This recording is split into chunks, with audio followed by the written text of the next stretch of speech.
Hello guys, good morning. তো এখন দেখো বাজে প্রায় 8:30 মতো, আর আজকে এখন থেকেই ব্লগটা স্টার্ট করছি। আর আজকে কিন্তু দারুণ রোদ উঠেছে, দেখতেই পাচ্ছ। আর দেখো এই যে আমার হাতে পাস্তার প্যাকেটটা নিয়ে আজকে সকাল থেকে ঘুরছি, তো কারণ আজকে এই পাস্তাটা করব। এটা অনেক দিন হলেই কেনা হয়েছে, কিন্তু করা হচ্ছিল না। তো আজকে রোজই ভাবছি করব, তো আজকে ভাবছি এটা করেই ফেলি, তাই জন্য দেখো এখন এটা করব। এটা হচ্ছে কি সানফিস্টের ইপি যে পাস্তাটা, তো সেটাই এটা আমি ফার্স্ট টাইম ট্রাই করলাম। তো খেতে তো আমার একদমই ভালো লাগেনি, একেবারে জঘন্য লেগেছে। এর থেকে এমনি পাস্তা অনেক ভালো খেতে। বিশেষ করে এর মধ্যে যে একটা পাস্তা মেকার সস টাইপের দেয়া ছিল, যেটা মিক্স করার জন্য বলা হয়েছিল, তো ওটা দিয়ে এটা টেস্টটা তো আরও বাজে হয়ে গেল। তো এটা খেয়ে তো আমার একদমই ভালো লাগেনি, মুখটা খারাপই হয়ে গেছিলো। তো তারপর দেখো আমি একটা আইসক্রিম নিয়ে বসে পড়েছি। তো কাল রাতে মায়ের একটা বিয়ে বাড়ি ছিল, তো মা এই আইসক্রিমটা এনে রেখেছিলো।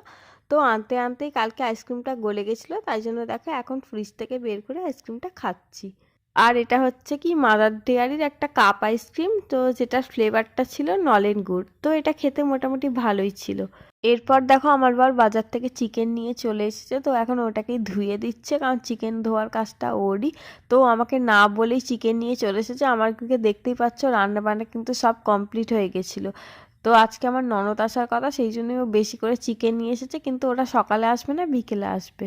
আর সেটাও জানতো না বলেই সকালেই বেশি করে এনেছে। আর তারপর দেখো এই কুকুরটাকে যে চিকেন ধোয়া জলটা দিয়ে দেওয়া হয়েছে, ও খেয়ে নিচ্ছে। তো আনা যখন হয়েছে তখন আমার বর বললো যে না, চিকেনও দুপুরে অল্প করে হলেও খাবে, তাই জন্য দেখো এখন অল্প করেই রান্না করা হচ্ছে।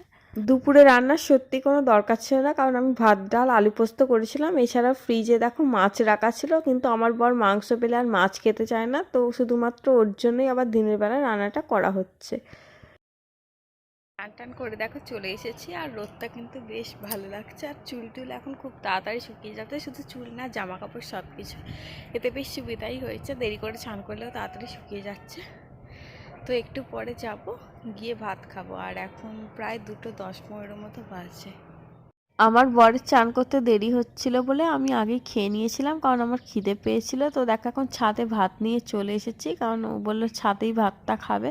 তো ও খাচ্ছে, আর আমার চুলটা ভিজেছিল বলে আমি এখন ছাদে বসে বসে চুলটাকে শুকাচ্ছি। বাজে প্রায় 3:30 মতো, আর আমার চুল টুল মোটামুটি ভালোভাবে শুকিয়ে গেছে। তো এবার জামা কাপড়টা তুলে নিয়ে নিচে চলে যাবো।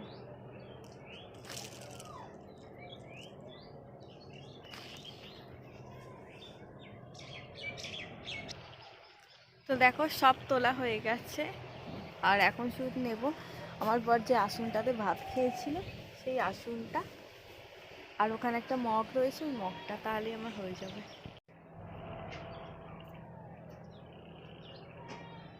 পিতুল, অন্ধকারে ভাত খাওয়া হচ্ছে, পালাচ্ছিস কোথা দিয়ে? তারপর সন্ধেবেলা আমার ননদরা চলে এসেছিলো, আর ওরা চপ নিয়েই বাড়ি ঢুকেছিল। তো দেখো এখন চপ নিয়ে বসে পড়েছি, কারণ মুড়ি দিয়ে খাবো। আর তারপর দেখো আমার বর কত মিষ্টি নিয়ে হাজির হয়েছে। কিন্তু ও কিন্তু মিষ্টি ভালোবাসে না একদমই, কিন্তু আমরা সবাই মিষ্টি খেতে ভালোবাসি, তো বলেছিলাম বলে আমাদের জন্য এতগুলো মিষ্টি নিয়ে এসেছে। তারপর আমরা রাতের রান্নাটা শুরু করে দিলাম। তো দুপুরে যে অর্ধেক চিকেনটা রান্না হয়েছিল, বাকি অর্ধেক চিকেনটা এখন আমার ননদ রান্না করছে, কারণ ওর মাংসটা দারুণ করে, আগেও অনেকবার বলেছি। আর আমি করছি কি ফ্রাইড রাইস, আজকে রাতে ফ্রাইড রাইসের সাথে চিকেন খাওয়া হবে।